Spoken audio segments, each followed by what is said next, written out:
नमस्कार दोस्तों, स्वागत है आप सभी का आपके अपने YouTube चैनल अवर एग्जाम क्लासेस पर।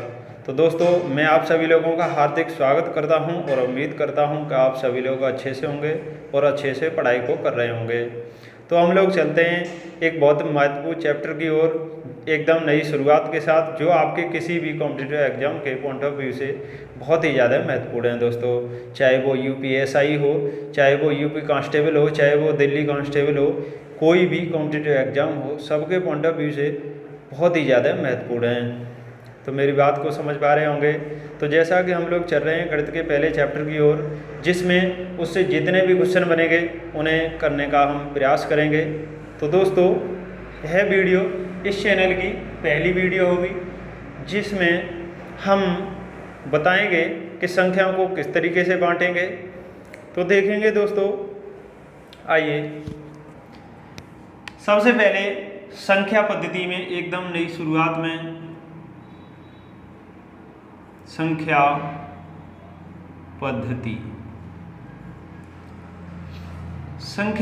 में देखेंगे, हम देखेंगे सबसे पहले संख्याओं का ज्ञान होना चाहिए।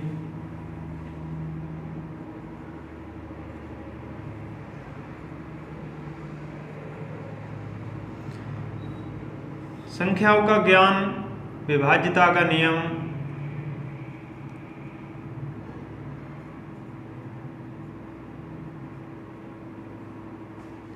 इकाई का अंक,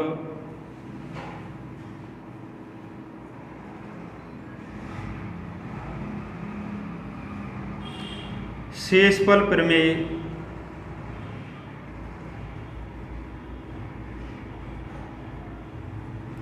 स्थानीय मान,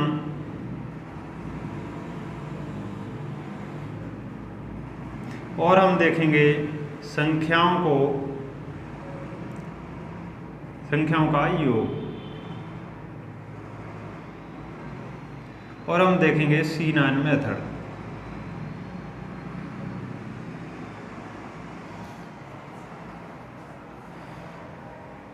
सबसे पहले हम संख्याओं के बारे में जानेंगे, उसके बाद में विभाज्यता का नियम देखेंगे, और हम इकाई का अंक देखेंगे, शेषफल प्रमेय देखेंगे, स्थानीय मान और संख्याओं का योग और C9 मेथड।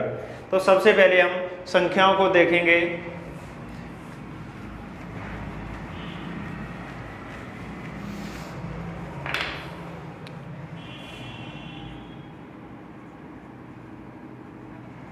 संख्याओं को हम दो तरीके से बांट सकते हैं, वास्तविक संख्या और काल्पनिक संख्याएं। वास्तविक संख्या को हम रियल नंबर कहते हैं और काल्पनिक संख्या को हम इमेजिनरी कहते हैं। अभी तक आपने गणित में वास्तविक संख्याएं पढ़ी होंगी, बल्कि काल्पनिक संख्याएं होती क्या हैं वो मैं बता देता हूं।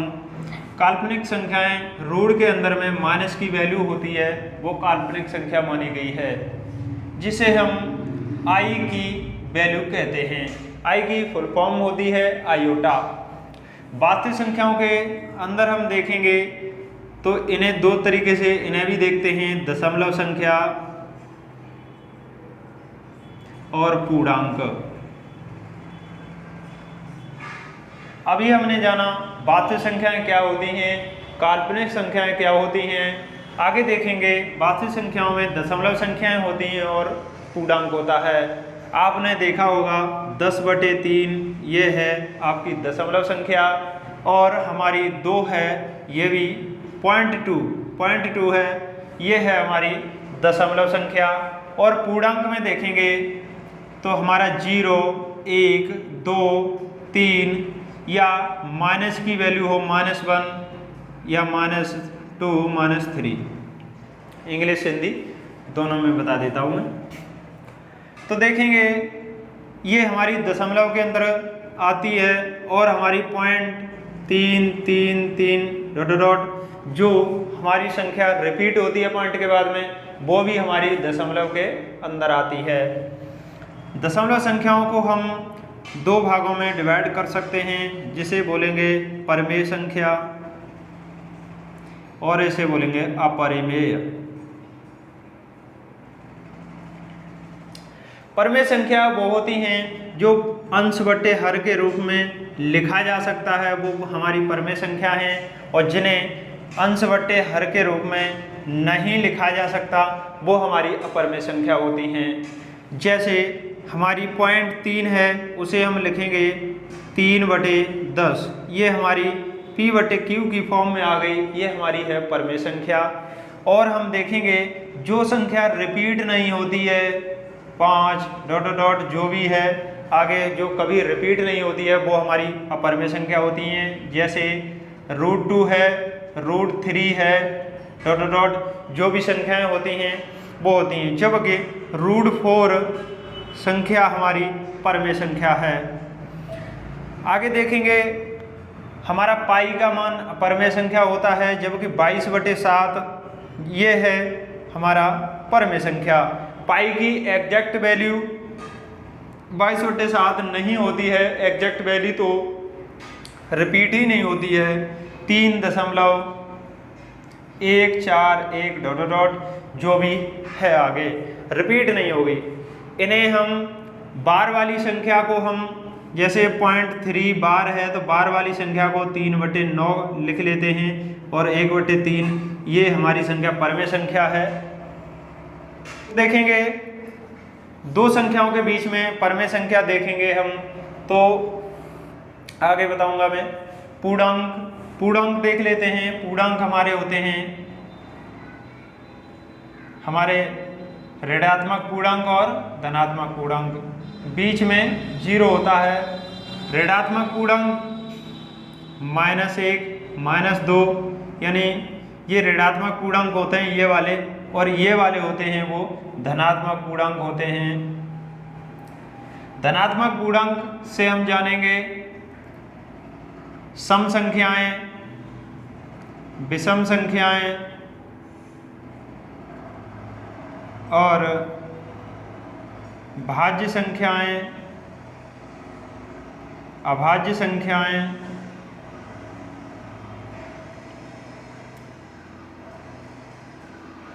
जितने भी हमारे प्राकृतिक संख्याएं हैं वो हमारी 1 से शुरू होती हैं, और 0 हमारी पूर्ण संख्याओं में शुरू होती हैं। तो ये अलग से लिख लेना, प्राकृतिक संख्याएं 1 से शुरू होती हैं और पूर्णांक हमारे 0 से शुरू होते हैं। तो हमारी सम संख्याएं होती हैं जो 2 से कट जाए वो संख्या सम संख्या होती है, यानी 8 या 10 ... विषम संख्याएं होती हैं जो 2 से न कटे, 5 7 9 आगे।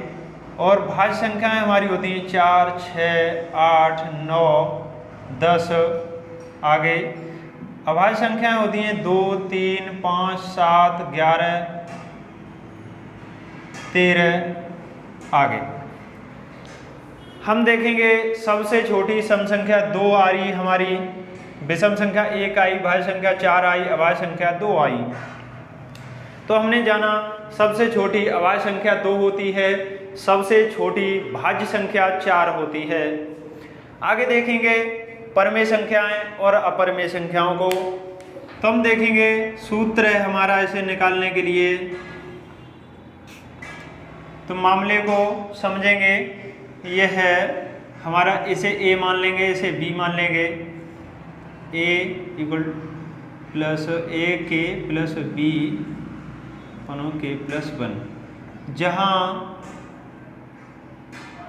k बराबर 1 2 3 4 अनंत तक रखेंगे। 2 जहाँ 1 लेने पर +3/1 + 1 बराबर 5/2, जो हमारी 2 और 3 के बीच में परमेय संख्या आई। ऐसे ही 2 लेंगे, यहाँ पर 2 लेने पर आएगा 4 और 3 7/3, ये हमारा 2 लेने पर आया। आगे देखेंगे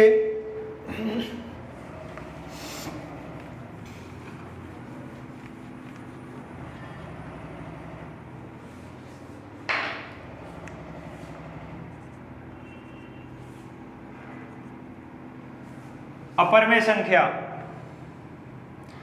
2 व 3 के बीच अपरमेय संख्याएं ज्ञात करो। इसका सूत्र होगा root A B. Root A B यानी 2 गुणा 3 बराबर रूट 6। वैसे हम देखेंगे 2 को हम क्या कहेंगे, रूट 4, और 3 को हम कहेंगे रूट 9। अब इसके बीच में देखेंगे रूट 5, रूट 6, रूट 7 और रूट 8। ये इसके बीच में आने वाली अपरमेय संख्याएं हैं,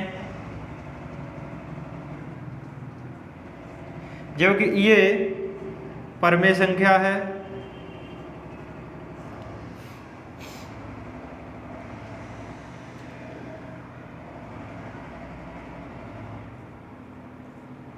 रूट 4 परमेय संख्या है, क्योंकि इसे 2 गुणा 2 इसका जोड़ा बन गया, ये बाहर निकल आया 2, और 2 के बट्टे में 1 होता है, यानी p बट्टे q के रूप में इसे लिखा जा सकता है, इसलिए यह परमेय संख्या है।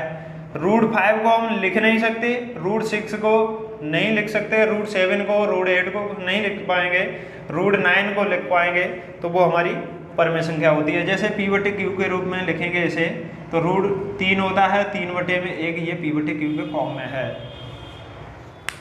तो आज इतना ही देखेंगे।